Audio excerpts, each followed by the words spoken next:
পারবো তোমার free fire আইডির লেভেল কত। আমি আরো বলে দিতে পারবো তুমি এখন কি করতেছো, এন্ড তুমি বিআর র্যাঙ্কে হিরোকে আসো নাকি মাস্টারে আসো তাও আমি বলে দিতে পারবো। যদি আমি সত্যি বলে থাকি তাহলে সবাই লাইক সাবস্ক্রাইব করে দিবা। প্রথমেই বলি তুমি এখন কি করতেছো, তুমি এখন ইউটিউবে আমার ভিডিও দেখতেছো। যদি আসে তোমার ফ্রি ফায়ার আইডির লেভেলের কথা, তোমার আইডির লেভেল 1 থেকে 100 এর ভিতরে, কি ঠিক না?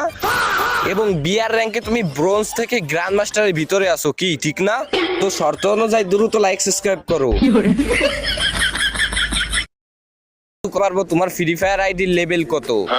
আমি আরো বলে দিতে পারবো তুমি এখন কি করতেছো, এন্ড তুমি বিআর র্যাঙ্কে হিরোকে আসো নাকি মাস্টারে আসো তাও আমি বলে দিতে পারবো। যদি আমি সত্যি বলে থাকি তাহলে সবাই লাইক সাবস্ক্রাইব করে দিবা। প্রথমেই বলি তুমি এখন কি করতেছো, তুমি এখন ইউটিউবে আমার ভিডিও দেখতেছো। যদি আসে তোমার ফ্রি ফায়ার আইডির লেভেলের কথা, তোমার আইডির লেভেল 1 থেকে 100 এর ভিতরে, কি ঠিক না? এবং বিআর র্যাঙ্কে তুমি ব্রোঞ্জ থেকে গ্র্যান্ড মাস্টারের ভিতরে আসো, কি ঠিক না? তো শর্ত অনুযায়ী দ্রুত লাইক সাবস্ক্রাইব করো।